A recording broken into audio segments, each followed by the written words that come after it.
Call of Duty World at War is quite possibly one of the best first-person shooters that takes place in World War II of all time.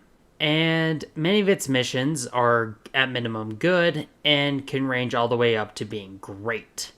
However, there is one mission in particular that kind of stands out. Black Cats. This is Cavalier Historia, and today we'll be talking about the mission Black Cats. Black Cats is a weird mission when you really think about it. It is a 12-minute long extended turret section. That's really all it is. So why is it so beloved by fans such as myself? We got empty fire all around!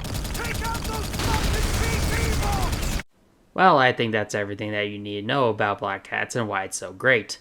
This was Cavalier Historia. Thank you for watching, and, well, let's actually pause it a little bit. It's not just that famous meme line that actually makes Black Cats so good.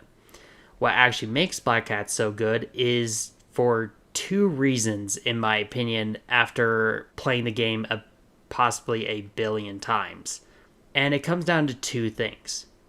First is presentation, and the second is the great story within Black Cats itself. So let's talk about that first point, presentation. The older Call of Duty games excelled at presenting their missions in a manner that sticks in the minds of players that newer CoD games just don't. Yeah, this mission is just one long turret section, but it is dressed up exceptionally well. From the explosions above the cargo ships to kamikazes and rescuing sailors from the water, you're not just staying in one place shooting like many turret sections have you do. You're bouncing around, shooting from new angles, having to interrupt your shooting in order to pull people out of the water, having to change targets from ships to PT boats to planes and back again. And more importantly, one of the more underrated parts of this mission, from what I could tell, is the quiet parts. When you blow up the last cargo ship, there is nothing. No shooting, no PT boats, regardless of how many you destroyed. You could destroy none of them and there would still be no PT boats at the end. Nothing. Same thing after Hammerhead blows up. No zeros, you aren't under attack at all, even though you were under attack just the previous few minutes. Both of these scenes have a purpose, allowing the player to see the destruction in full without being interrupted. And it's actually a very nice contrast. One is viewing the destruction that the player wrought onto the enemy, and the second is viewing the destruction to your fleet. So the two scenes actually pretty well contrast each other very well. One of them is a direct handiwork of the player. The other is the player having to dive into it in order to try to save as many lives as possible. It's actually a really interesting change in the mission. Knowing this, the developer decided to break this up to help them feel both distinct and also not making them feel like they're completely separate, like many modern developers do. Because many modern developers would have you either just add a breakneck speed, so then that way you can't really recover from that initial scene before you're on to the second scene, or you put a way too long cutscene in between, kind of ruining the whole effect that the two scenes would have together. In short, both scenes are given the proper treatment of being allowed to be distinct while still contrasting each other. And as for presentation, it would be remiss of me to not mention the music. I'm not a music guy at all, but man, Black Cat's music is so freaking good. It is so good.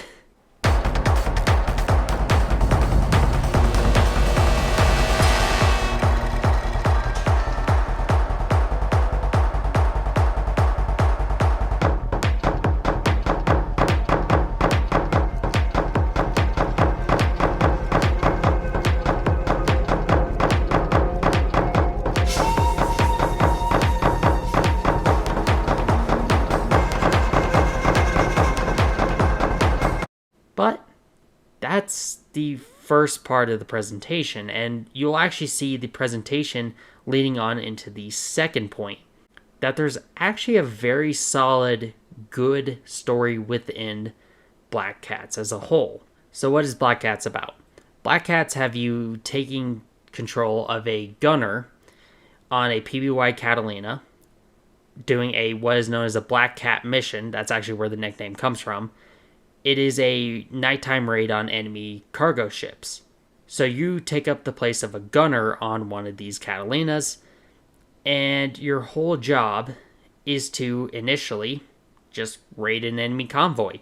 You are at one gun, then you move up to the front gun in order to start shooting the enemy cargo ships, and they smartly disguise this little section of the enemy's not really fighting back. Yeah, sure, you got the PT boats trying to attack you, but you're not really in any present danger, and you basically are free to attack whoever you want and not have a whole lot of actual repercussions from that.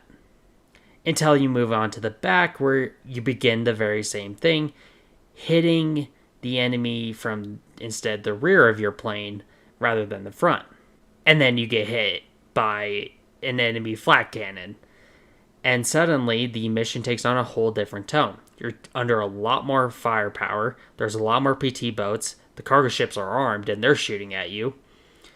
And that's when the famous line came in of take out those fucking PT boats. But the mission completely ramps up after that initial explosion where you get hit. And suddenly it turns from just simply you picking off targets to you actually in a more peer-on-peer combat scenario, which is different from, say, the AC-130 missions in Call of Duty Modern Warfare. However, you still go in, you shoot out spotlights, and you still destroy all 3 cargo transports. And with that, the mission should be technically over. You accomplish your initial task, and now you're waiting for your second task. And this is where that previous presentation I was talking about. You're allowed to just look at what you have done. The sinking ships sinking below the waves, the oil slick all across the surface of the water. There's no PT boats, you're not in danger at all. You can just look and see what you have done. And then, Landry gets a radio message. Oh, hell. Captain, distress call coming in. The fleet's been hit en route to Okinawa. Air support's too far out. At least one infantry transport ship has already gone down. Okay. Lock, seal the ventral hatch. We'll be putting down on the ocean. Let's go get our men. There is a fleet of US ships that are sinking and desperately requiring help. With that, you fly off in order to go rescue the fleet, or at least to try to rescue some people from the fleet. As you advance, you're attacked by Japanese Zeros. Your wingman, Hammerhead, has been just destroyed, and we get another one of those very quiet moments where you're just looking over the entire destruction of your fleet, which is the exact same thing you were doing just maybe 1 or 2 minutes before, but this time it's a bit more horrifying because it's not necessarily the player's active handiwork, and we're just seeing the aftermath. We're now diving straight into a pretty much what we have just done, but we're on the receiving side rather than the giving side. And then you hit the water. Kamikazes immediately hit one of the destroyers, and you are suddenly tasked with pulling guys out of the water. And when you listen to the audio of this, it's... Sink those damn PT boats before they rip up into shreds.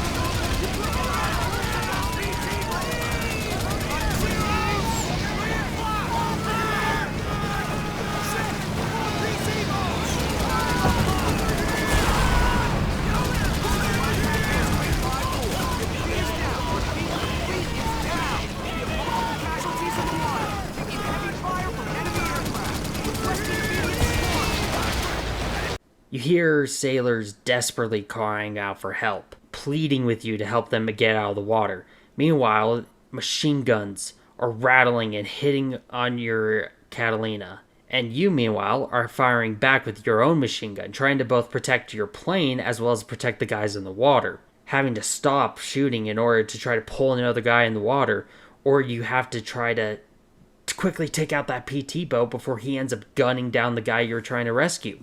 It's all so... it feels real. It feels kind of more like a horror genre rather than a pure action genre. And I think this does it really well. You are not the main threat in this case. You're just trying to survive. And you're just trying to rescue as many people as possible. You are not the hero in this situation. You're just trying to survive and do your part. You cannot do anything whatsoever in order to stop this attack. Your only objective is to survive, to try to rescue as many as possible, and try to shoot down as many planes as possible. Then, after you rescue the 6 sailors, or you can rescue as few as 0, you are called up to the front to be the last gunner on your PBY. Ammo is running low, and you cannot take off because there's just too many zeros in the sky. And as you run into the final few planes, your gun runs low and eventually just stops firing due to a lack of ammunition. That's it. It seems like you're going to die until the Corsairs come in to save you. And while that is a bit of a cliche TV trope, it's still a very satisfying scene. But I think this is ultimately why, at least a little bit of a glimmer, why Black Cats works so well. It's not just a turret section. It's telling its own story. It is a story of survival where you're not the main character in this entire thing, and you go from the hunter to the prey pretty much within just a few minutes. But yeah, this is just a small, quick video discussing why potentially Black Cats might actually be a really smart, really well done video. Well, not video. A really well done mission within a, frankly, incredible game. But let me know what you think. If you enjoyed the video, I'd appreciate if you liked and subscribed. And have a wonderful day. This is Cavalier Astoria, signing off.